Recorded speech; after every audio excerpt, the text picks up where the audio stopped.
Alright guys, first up, this is a compstomp. It's a game that features myself and 5 other computer players. Yes, that's really boring. I know many of you won't want to watch something like that, but you don't have to. Just close the browser, watch something else. The reason why I'm posting this, there are 3 reasons in fact. One reason, I want to show off a different tile set. I want you guys to see this tile set because it's cool, and I'm really sick of the only the 2 the desert tile set and the jungle tile set that we've got for one-on-one. Second reason why I'm posting this is because I want to talk briefly about a couple of the team mechanics which I think are decent in Dawn of War 2, and finally I want to explain my reasons why in this kind of environment where I don't have to talk too much about what's actually going on because it doesn't matter too much, but I want to talk about why I've changed from the Warlock to the Farseer as playing Eldar, because the Farseer is my current hero of choice and I want to talk about that. Just to explain, I'm on the side of the Eldar here.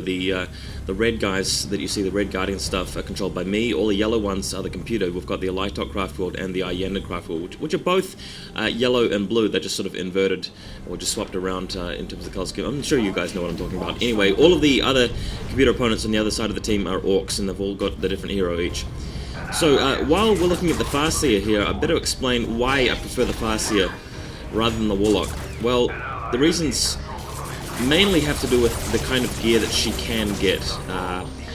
What I do in my games as Eldar is I just rush straight to get plenty of power generators, and then I immediately buy her a ghost helm because that gives you Mind War. And Mind War is awesome because it takes away tons of health from the enemy hero and it suppresses them, and it's fairly cheap to get, and the helm itself isn't that expensive either.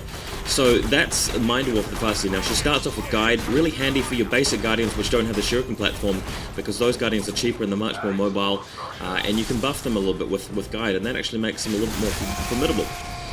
A couple of other reasons why I like the Farseer is because she can have an anti-vehicle weapon at tier 2, which rules. It's so good.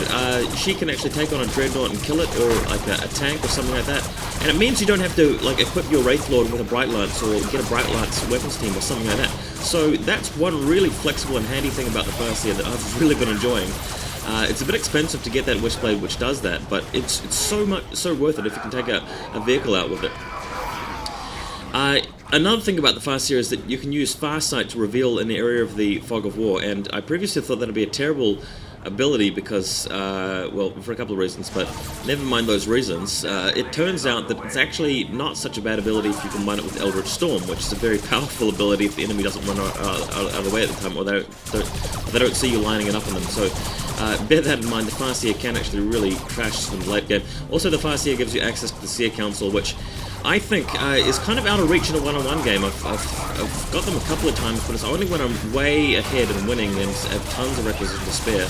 They're a bit too expensive, so I think Relic ought to bring the cost of them down a bit. They're a bit similar to the Terminators. I'm not sure whether the Terminators are kind of out of reach in one-on-one, in a serious one-on-one game anyway. Not too sure, I haven't played enough with Space Marines to tell.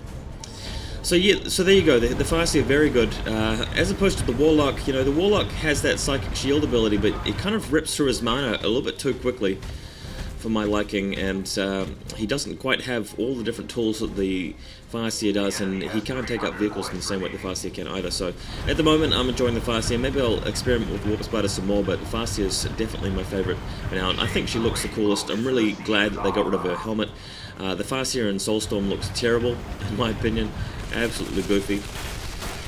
But there you have it. So yeah, while we're in the 3-on-3 game here, just to get some computers, probably the main thing about 3-on-3 that I've picked up is that you can revive a hero, a fallen hero of your ally, just by walking up to it, which saves your team a lot of requisition.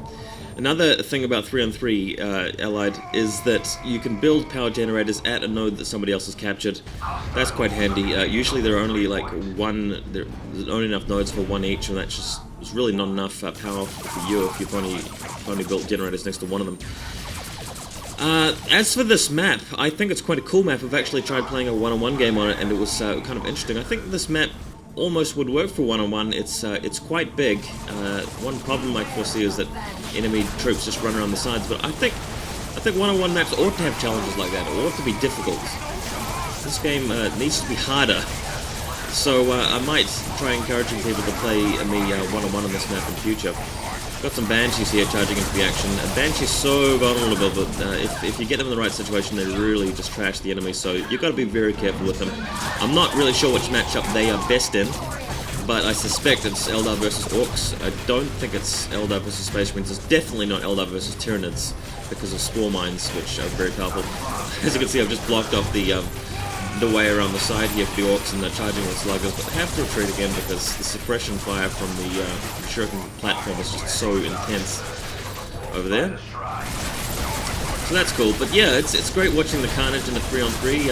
I have played some actual 3-on-3 games with the real players, and I've got some replays of those. I probably won't post any commentaries of those anytime soon because they're just too long. Most of the people that play 3-on-3 are not very good players. It's pretty much a noob fest a lot of the time. You always have somebody in your team who just spams turrets with a tech priest in one corner of the map and doesn't really contribute to the battle. I'm sure you guys know the kind of player that I'm talking about, and some of you may even be that player, but never mind, so long as you're enjoying the game, that's the most important thing. Do your best to enjoy it. Got a Falcon here from the Eldar allies here. It looks like the Orcs are getting shot up pretty badly. Even with some Orc fighters around to assist in that. The Banshees have died, unfortunately, just being a bit weak, and they charge straight into the Orc base as well, so no wonder they're dead. But yeah, just wrapping it up with an Eldar victory here. Hope you guys picked up a couple of things that you didn't know before about 3-on-3, and I hope you give the Farseer a go because it's a great choice for the Eldar. What am I posting next? I've got a great Eldar versus Tyranids game coming up, which I'm going to post a replay of, hopefully, and see what you guys think of that. And otherwise, I might try the Space Marines out. I just want to show people how powerful the Apothecary combined with 2 Assault Marine squads is. It's pretty insane. Very powerful stuff. The Space Marines have got a bunch of other really handy things as well. I actually lost a game against a guy that garrisoned buildings with Devastator squads, which is very powerful. And then he used a Force Commander with a big hammer to keep knocking down my Farseer so she couldn't use her anti-vehicle spear against his Dreadnoughts, and he eventually got the better of me, which was it was a fun game though. It was just very tough, and I forgot that you're meant to use Rangers. I think, well, according to the Ranger description, Rangers kill guys in buildings quite easily. I haven't tried that out yet, but I must give it a go. Haven't really got the best out of Rangers yet. But anyway, here's the end of the game. Thanks guys for watching this.